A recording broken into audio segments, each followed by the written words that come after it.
इसके बाद अब हम यहाँ पर ये स्टार्ट करेंगे कुराइनी बैक्टीरियम डिप्थेरिया। अच्छा, इसमें यहाँ पर ये नाम ही आपको बता रही है जो पेशेंट उसके अंदर वहाँ पर करवाएगा डिप्थेरिया। और ये जो कुराइनी है ये आपको शो कर रहा है यहाँ पर ये क्लब शेप्ड। अच्छा, इसमें ना आपने इसके अंदर आपको पहले से पता है यहाँ पर ये जो एल्गोरिथम है इसमें जब आपने देखा था वहाँ पर ये जो ग्राम पॉजिटिव बैक्टीरियाज इसमें यहाँ पर ये जो बेसिलाज थे, बेसिलाज में जो आपकी थे ना यहाँ पर ये एरोबिक बैक्टीरियाज, उसमें हमने देखा था वहाँ पर ये LBC, यहाँ पर ये जो C है वो क्या है यहाँ पर ये कुराइनी बैक्टीरियम। और कुराइनी बैक्टीरियम डिप्थेरिया क्या होगा यहाँ पर ये एरोबिक होगा, उसके बाद यहाँ पर ये बेसिला या फिर आपके रॉड्स होंगे, और उसके बाद यहाँ पर ये ग्राम पॉजिटिव होगा। अच्छा, इसके बाद आपने इसके अंदर देखना है कि यहाँ पर ये जो है ना ये जो कुरानी बैक्टीरियम डिप्थेरिया है ये जब आप इसको ग्रो करवाएंगे ऑन लॉफलर मीडिया तो यहाँ पर आपको ये मेटाक्रोमेटिक ग्रेन्यूल्स नजर आएंगे। जब आप इसको ग्रो करवाएंगे ऑन सिस्टीन टेलोराइड अगार तो वहाँ पर आपको ब्लैक कॉलोनीज जो है ये आपको नजर आ रही होंगी। अच्छा, इसके बाद ये आपको पहले से पता है यहाँ पर ये ग्राम पॉजिटिव रॉड्स होंगे, और उसके बाद यहाँ पर ये एंगुलर अरेंजमेंट्स में आपको नजर आ रहे होंगे। अच्छा, इसमें क्या होता है यहाँ पर जब आप इसको देखते हैं ना ये माइक्रोस्कोप के अंदर तो वहाँ पर आपको जो है ना ये आपके जो बैक्टीरिया है ना ये आपको बिल्कुल बिखरे हुए आपको नजर आते हैं। इसकी वजह से हम इसको कहते हैं यहाँ पर जो पेशेंट है उसके अंदर आपको ये जो होगी ना यहाँ पर क्या कहते हैं इसको, ये जो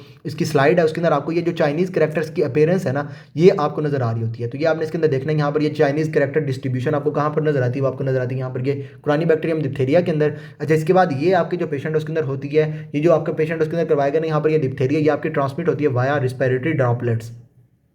और इसमें यहाँ पर जो पेशेंट उसके अंदर ये करवाएगा डिप्थेरिया, और ये जो डिप्थेरिया ये आपकी बॉडी के अंदर जाएगा through exotoxin encoded by beta prophase. जो आपका प्रोफेज होता है ना उसी के अंदर उसके जो होता है ना DNA उसके अंदर यहाँ पर ये एक्सोटॉक्सिन जो है ये आपका चला जाता है, और उसके बाद ये जो पेशेंट है उसको वहाँ पर ये इन्फेक्ट कर रहा होता है। अब इसमें यहाँ पर ये जो एक्सोटॉक्सिन है इसका काम तो आपने सबसे पहले देख रखा है वहाँ पर। यहाँ पर क्या होता है नॉर्मली अगर आप देखते हैं ना तो जो आपकी प्रोटीन की सिंथेसिस होती है उसमें यहाँ पर ये जो होती है ना ये EF2 ये आपकी बहुत इंपॉर्टेंट होती है। अब ये जो EF2 है ये आपके जो पेशेंट उसके अंदर करवा रहे थे वहाँ पर ये प्रोटीन वगैरह की सिंथेसिस, इस केस में क्या होता है ये जो टॉक्सिन होता है वो क्या करता है यहाँ पर जाता है और जाकर ये जो टॉक्सिन है यहाँ पर ये जो EF2 पड़ी हुई है इसकी करवा देता है यहाँ पर ये ADP राइबोसाइलेशन। इस दौरान क्या होता है यहाँ पर ये जो NAD है ये कन्वर्ट हो जाती है इनटू नाइकोटिनामाइड, और यहाँ पर ये जो ADP होती है वो आपकी ये जो होती है ना यहाँ पर ये EF2 इसके साथ यहाँ पर ये बाइंड कर जाती है। तो यहाँ पर ये आपकी बन जाती है ADP राइबोसाइल EF2, और ये जो ADP राइबोसाइल EF2 है ये क्या करती है यहाँ पर ये जो प्रोटीन सिंथेसिस है उसको ये ब्लॉक कर देते हैं। इसके बाद यहाँ पर क्या होगा यहाँ पर ये जो प्रोटीन्स की सिंथेसिस है वो आपकी नहीं हो रही होगी। जब प्रोटीन्स नहीं बनेगी तो जो पेशेंट उसके अंदर वहाँ पर ये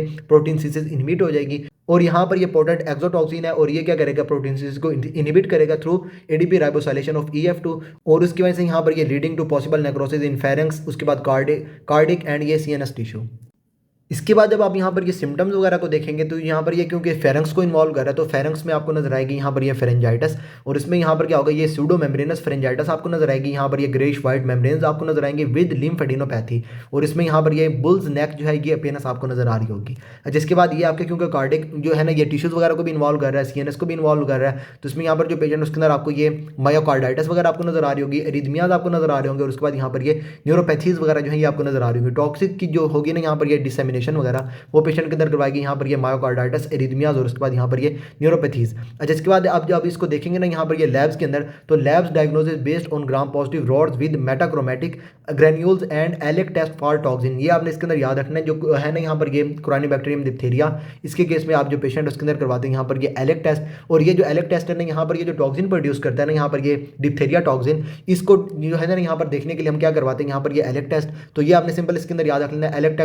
एलेक टेस्ट जो है यहाँ पर ये आपका पॉजिटिव होगा फॉर टॉक्सिन। और उसके बाद यहाँ पर ये जो डिप्थेरिया है इसके केस में आप जो पेशेंट उसके अंदर वहाँ पर ये वैक्सीनेशन वगैरह भी कर रहे होते तो ये जो टॉक्सॉइड वैक्सीन है ये पेशेंट को डिप्थेरिया से बचा रही होती है। इसके बाद यहाँ पर जो पेशेंट है जब आपने उसको ट्रीट करना है तो इसके केस में आप सिंपल क्या करेंगे डिप्थेरिया एंटीटॉक्सिन देंगे, और साथ साथ जो पेशेंट उसके अंदर वहाँ पर ये एरिथ्रोमाइसिन या उसके अलावा यहाँ पर ये जो पेंसिलिन है ना इसको आप वहाँ पर यूज़ कर रहे होंगे। अच्छा, यहाँ पर इन्होंने नमोनिक भी बनाया हुआ है ABCDEFG, इसमें यहाँ पर ये ADP राइबोसाइलेशन आपको नजर आती है, बीटा प्रोफेज जो है उसके अंदर वहाँ पर इसका जो है ना ये एक्सोटॉक्सिन जो ये आपका इनकोडेड होता है। इसके बाद यहाँ पर ये कुरानी बैक्टीरियम हो गया, इसके बाद यहाँ पर ये डिप्थेरिया हो गया। इसके बाद यहाँ पर ये क्या करेगा यहाँ पर ये जो EF2 होती है इलोंगेशन फैक्टर 2 उसकी क्या करवा देती है यहाँ पर ये राइबोसाइलेशन, और उसके बाद यहाँ पर ये आपको ग्रेन्यूल्स नजर आएंगे। जब आप इसके अंदर देखेंगे लॉफलर मीडिया के अंदर तो वहाँ पर आपको मेटाक्रोमेटिक ग्रेन्यूल्स नजर आएंगे। सिस्टीन टेलोराइड अगार को देखेंगे तो वहाँ पर आपको ये ब्लैक कॉलोनीज जो है ये आपको नजर आ रही होंगी। बाकी इसमें सिंपल क्या है जो पेशेंट उसके अंदर करवा रहे हैं यहाँ पर ये डिप्थेरिया, तो डिप्थेरिया के केस में क्या होगा जो पेशेंट उसके अंदर आपको ये फीवर नजर आ रहा होगा, सॉर थ्रोट वगैरह आपको नजर आ रहे होंगे, क्योंकि यहाँ पर ये आपके टिश्यूज वगैरह को इन्वॉल्व कर रहा है, तो यहाँ पर जब फेरेंक्स को इन्वॉल्व करेगा,